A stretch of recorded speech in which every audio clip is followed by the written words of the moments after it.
Ladies and gentlemen, the President of the Republic of the Philippines, President Rodrigo Roa Duterte.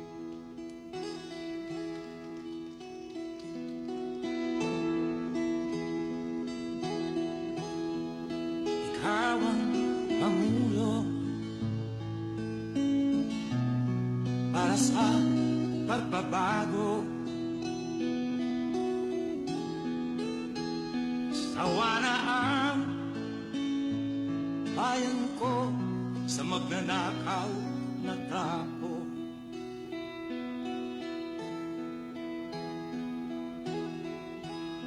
Madilim na kahapon, ikaw ang mag-aahon sa piling mo. Di ko mawawala ang korupsyon.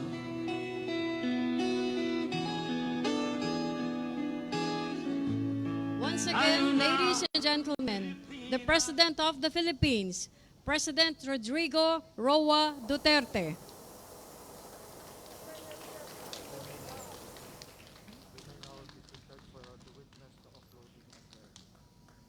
You may now be seated to witness the offloading of the AstraZenica vaccines.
We are now witnessing the offloading of the AstraZeneca vaccines donated by the government of Japan.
May we invite the President, Rodrigo Roa Duterte, to inspect the crates containing the doses of AstraZeneca vaccines, accompanied by Health Secretary Francisco T. Duque III, Vaccine Czar Carlito G. Galvez Jr., the Embassy of Japan's Economic Minister Masahiro Nakata, Senator Bongo, and Undersecretary Robert Borge.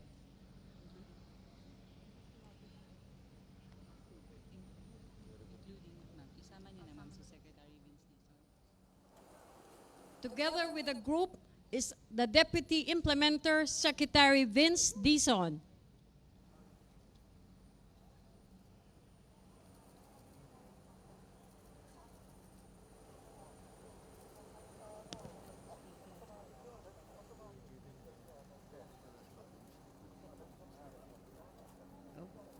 Let us all witness the affixing of the Res Vacuna sticker on the vaccine crates.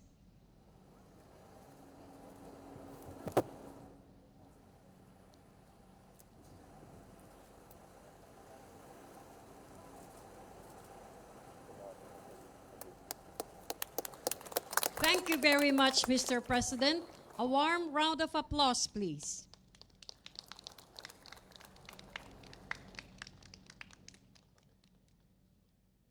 May we invite the President, together with the Tarmac Party, for a photo opportunity.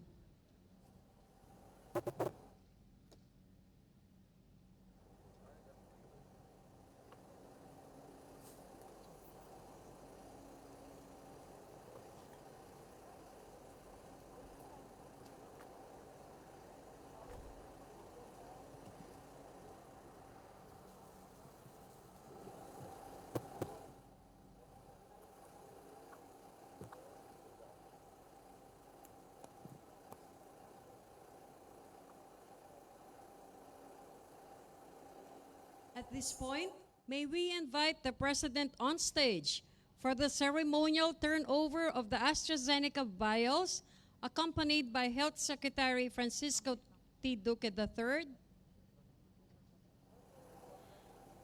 Vaccine Czar Carlito Galvez Jr., the Embassy of Japan's Economic Minister Masahiro Nakata, Senator Bongo, and Undersecretary Robert Borge, with Deputy Chief Implementer Vince Dizon.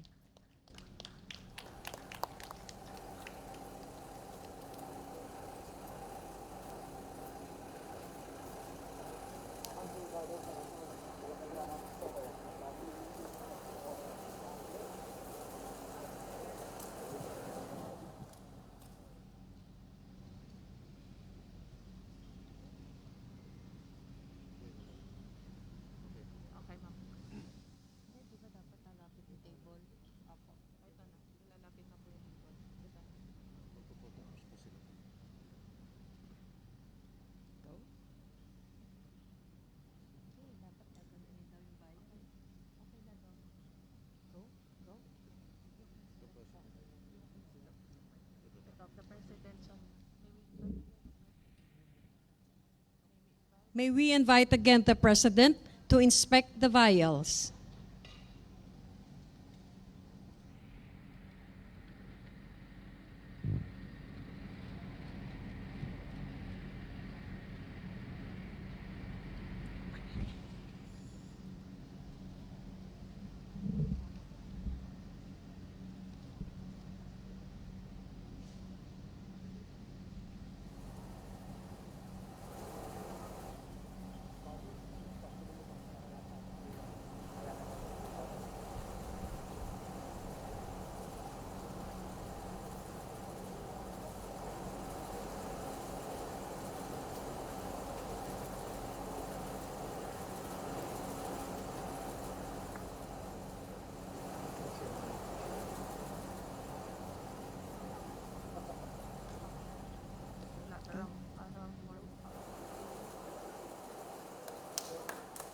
Thank you, Mr. President. And a round of applause, please.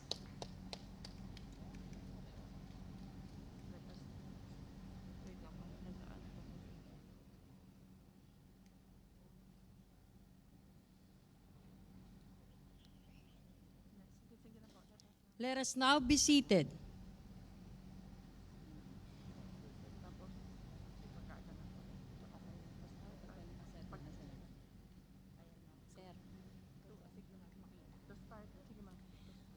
To start our program, may we call on stage Secretary Francisco T. Duque III for his welcome remarks.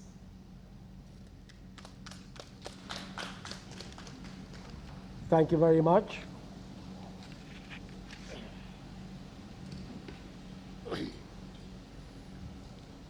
To His Excellency, President Rodrigo Roa Duterte, Senator Christopher Lawrence Buong, my fellow cabinet members, the Economic Minister and Chargé d'Affaires, Masahiro Nakata, colleagues from the Philippine government and the Embassy of Japan in the Philippines, good evening.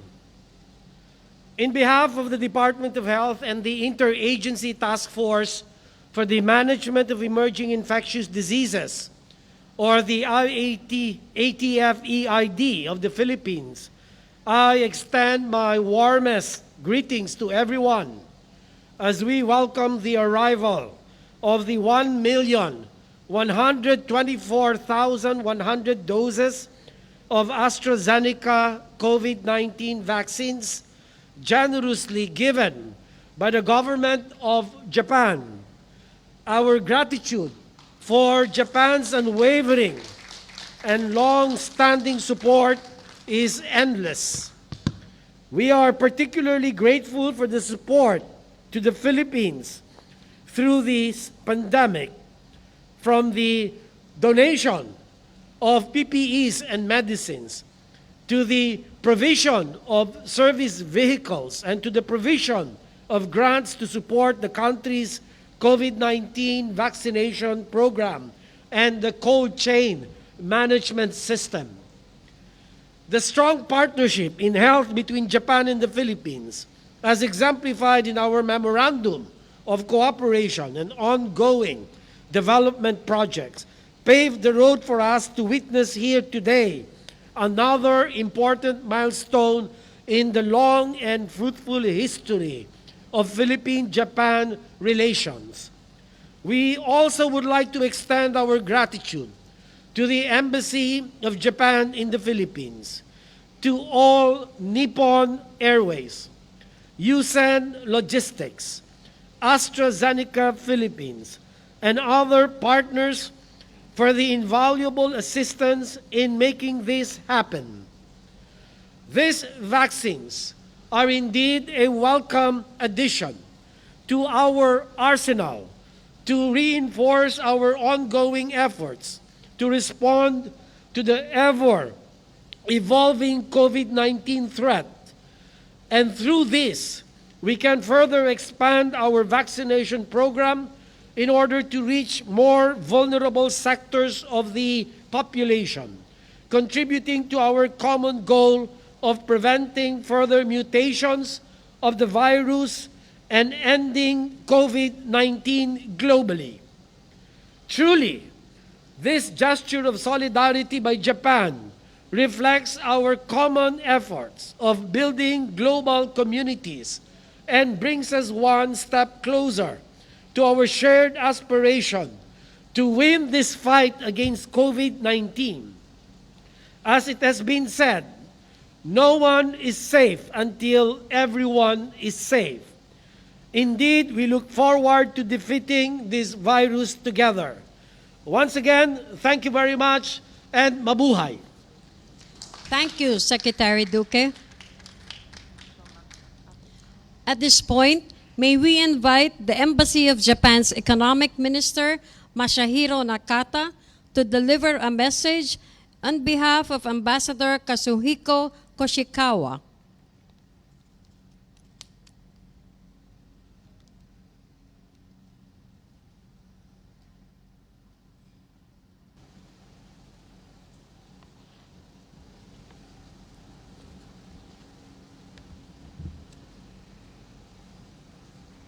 His Excellency President Rodrigo Roa Duterte, Honorable Senator Christopher Lawrence Bongo, Honorable Secretaries, distinguished guests, ladies and gentlemen, magandang gabi po.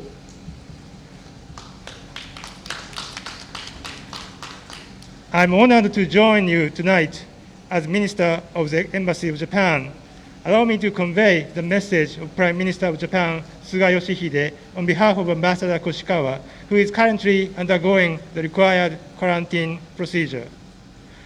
Prime Minister Suga states, and I quote, "Japan has ensured to provide COVID-19 vaccines to the Philippines. This initiative is a clear testament to the deep-rooted bonds of friendship between our two nations.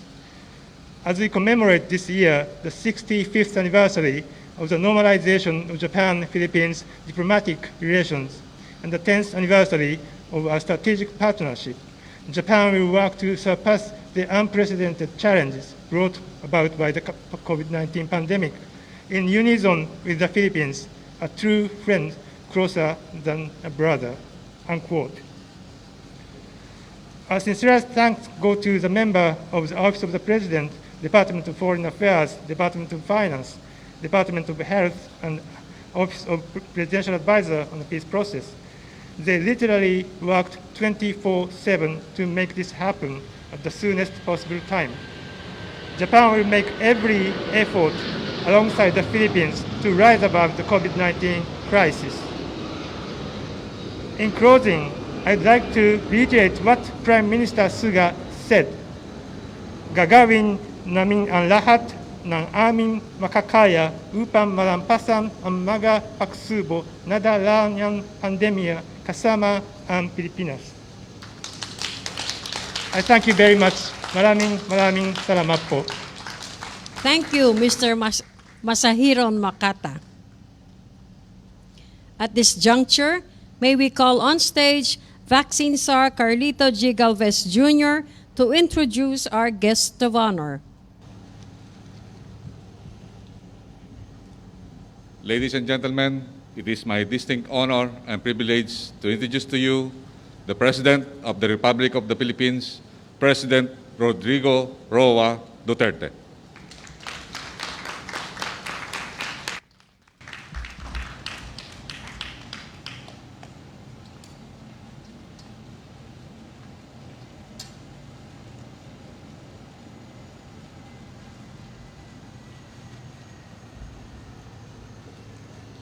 Kindly sit down. Thank you.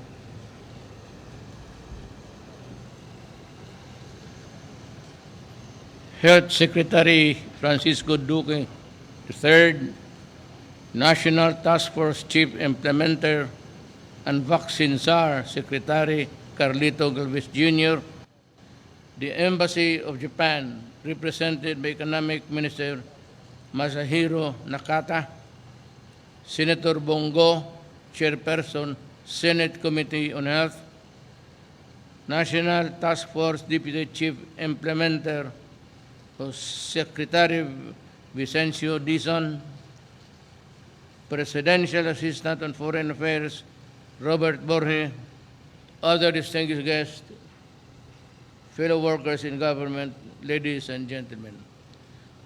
Let me thank the government of Japan and the Prime Minister Yoshihide Suga for working with the Philippine government in ensuring equitable access to COVID-19 vaccines. These more than 1 million doses of AstraZeneca vaccine will surely go a long way in our quest for herd immunity. Japan continues to be our strong partner in various development programs. Our cooperation in fighting the pandemic is truly an indication of the deep friendship between our two countries. I commend the National Task Force COVID-19 and the Department of Health for ensuring the successful delivery, distribution, and rollout of vaccines across the country. let me assure everyone that throughout our vaccination rollout, we will prioritize the safety and quality of all vaccines that we are distributing across the country. Our health authorities are also actively collaborating with international counterparts in continuing studies of vaccine safety and efficacy. Again, I express my heartfelt gratitude to Japan for all of the assistance you have extended to our country during these challenging times. By providing cold chain transport and ancillaries, you have enabled us to ensure the safe and efficient transport of these vaccines and preserve its quality and integrity. To my fellow Filipinos, please know that we remain committed to acquiring a sufficient supply of safe and effective COVID-19 vaccines for all of our countrymen. I therefore urge everyone to get vaccinated and help prevent the further spread of the virus. We should all continue to follow safety rules and health protocols, even when fully vaccinated. Together, let us beat the pandemic and ensure our way towards a better and brighter tomorrow. Mabuhay kayong lahat.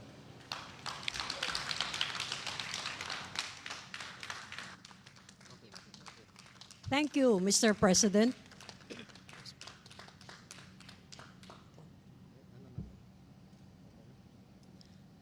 Ladies and gentlemen, that concludes our program. Maraming salamat, mahal naming Pangulo, sa pangunguna ng pagtanggap ng mga bakuna kontra COVID-19 para sa ating bansa.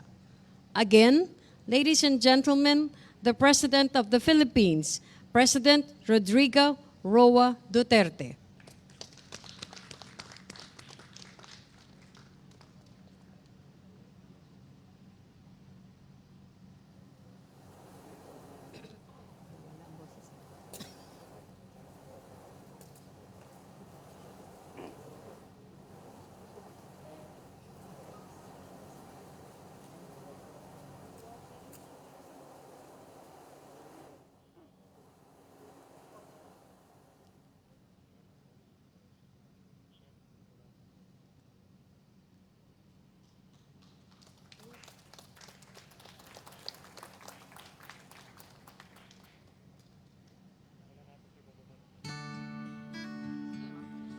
We would like to request everyone to please remain seated until the President has left. To all, thank you very much.